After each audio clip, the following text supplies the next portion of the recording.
দেখবেন আমাদের সুন্নি আলেম ওলামা, সুন্নি ভাইয়েরা, আহলে সুন্নাত ওয়াল জামাতের যারা অনুসারী, দান করতে গেলে 500 সাথে 11 লাগায়। লাগায় কি লাগায় না? 1000-এর লোক 11 লাগায় কি লাগায় না? অনেকে আবার বরাবর 1100 টাকা। কারণ কি? আমার গাউসে পাকের নিসবতে। কারণ যিনি আল্লাহর দরবারে, আমার রসুলের দরবারে মকবুল হয়েছে, কবুল হয়ে গিয়েছে, তিনার সাথে যদি আমাদের নিসবত আমরা লাগাইতে পারি, আমরাও কি হয়ে যাব? মকবুল হয়ে যাব। আর আমার হুজুর শাইন সাহেব আদাদ, হুজুরে গাউসে পাক, তিনি তো আলা মাকামের মানুষ। আমার গাউসে পাক আব্দুল কাদের জিলানী আল-গিলানী রাদিয়াল্লাহু তাআলা আনহু, জিনার কথা বলার মতো জবান আমাদের নাই, তারপরেও কিছু প্রশংসা কি করতে হয়? আদায় করতে হয়। আমার গাউসে পাক কুতুবে রাব্বানী, গাউসে জামান হুজুর আব্দুল কাদের জিলানী আল-গিলানী রাদিয়াল্লাহু তাআলা আনহু, তিনি কেমন আল্লাহ পাকের বান্দা ছিলেন, আল্লাহর ওলি ছিলেন। আজকে আমরা হুজুরে গাউসে পাকের কথা যখন আসে, আমরা হুজুরে গাউসে পাকের কারামত বলি, গজল বলি, মাজারে পাকের কথাও বলি, কিন্তু আমার গাউসে পাক এই জিনিসগুলো যেটার মাধ্যমে অর্জন করেছেন সেটা কিন্তু আমরা অনেকেই বলি না। আমার হুজুরে গাউসে পাককে আমরা শুধু মাজারের মধ্যে সীমাবদ্ধ রাখলাম, গজলের মধ্যে সীমাবদ্ধ রাখলাম, তারপরে মানকাবাতের মধ্যে সীমাবদ্ধ রাখলাম, কিন্তু জাতিকে জানাতে হবে আমার হুজুরে গাউসে পাক আব্দুল কাদের জিলানী আল-গিলানী রাদিয়াল্লাহু তাআলা আনহু কত বড় আল্লাহর ওলি তো ছিলেনই, এবং অনেক বড় আলেম ছিলেন। সুবহানাল্লাহ, কেমন আলেম তিনি ছিলেন!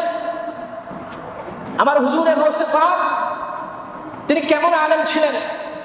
তৎকালীন যুগে আল্লামা ইবনুল জাওজি রাদিয়াল্লাহু তাআলা আনহু তিনি লিখছেন আমার গাউসে পাকের ব্যাপারে, বলছে আমি যখন গাউসে পাকের জামানার মধ্যে ছিলাম, আল্লামা ইবনুল জাওজি তিনি অনেক বড় আলেম, তিনি বলছে আমি যখন গাউসে পাকের জামানার মধ্যে ছিলাম, আমি দেখতে পাইলাম মানুষ শুধু গাউসে পাকের দরবারে যায়।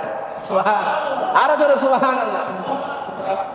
আল্লামা ইবনুল জাওজি লিখছে আজকে একদল আমরা মাজারে পাকে গেলে আমাদেরকে বলে মাজার পূজারি, ঠিক না ভাই? ঠিক।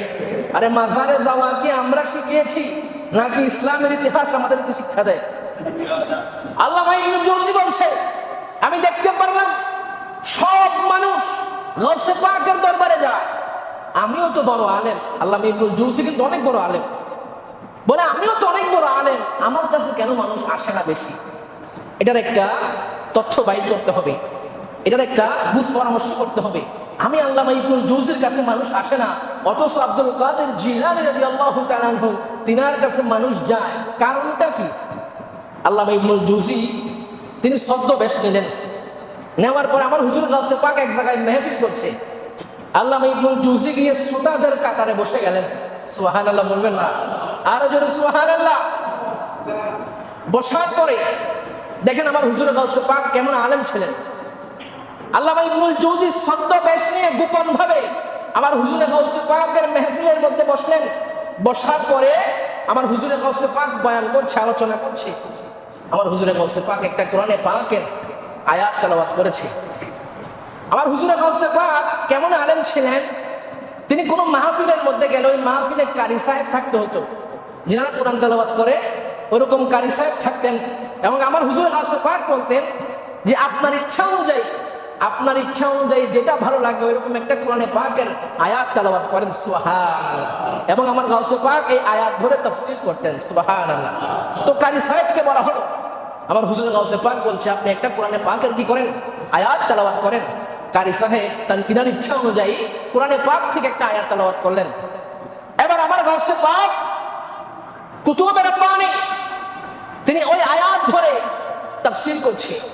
প্রথমে একটা তাফসীর করলেন আল্লামা ইবনুল জাওজি, তিনার খাদেম ছিল সাথে, তিনার খাদেম আল্লামা ইবনুল জাওজিকে বলছে যে হুজুর গাউসে পাক যে তাফসীরটা করেছে আপনার এই তাফসীরটা জানা আছে?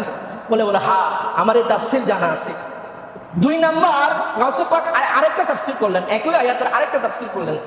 আল্লামা ইবনুল জাওজির খাদেম বলছে হুজুর এটা জানা আসেনি? বলে হ্যাঁ এটাও আমার কি আছে, জানা আছে। হুজুর গাউসে পাক 3 নাম্বার আরেকটা তাফসীর করলেন। আল্লামা ইবনুল জাওজির খাদেম বলছে হুজুর এটা জানা আসেনি? বলে হ্যাঁ এটাও জানা আছে। এমনি করতে করতে 1 2 3 4 5 6 7 8 9, 10, 10টা তাফসীর আমার গাউসে পাক করলেন। আল্লামা ইবনুল জৌজি বলছে হ্যাঁ এই 10টা আমার কি আছে জানা আছে।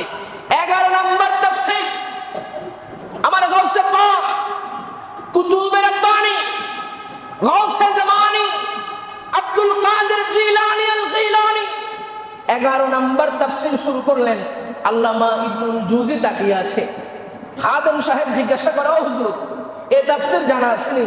বলে যে না এই 11 নম্বর তাফসীর আমার কি নাই জানা নাই। এমনি করতে করতে আমার হুজুরে কাছে পাক একটা নয় দুইটা নয় একে একে করে এই একটা আয়াতের 40টা তাফসীর করেছেন। সুবহানাল্লাহ, আরে ধরে সুবহানাল্লাহ। আল্লামা ইবনুল জৌজি হয়রান হয়ে গেলেন, কিরে আমি তো জগৎ বিখ্যাত আলেম, আমি 10টা পর্যন্ত তাফসীর জানলাম, আর তিনি কেমন আলেম গাউসে পাক যিনি একটা আয়াত থেকে 40টা তাফসীর করেছে।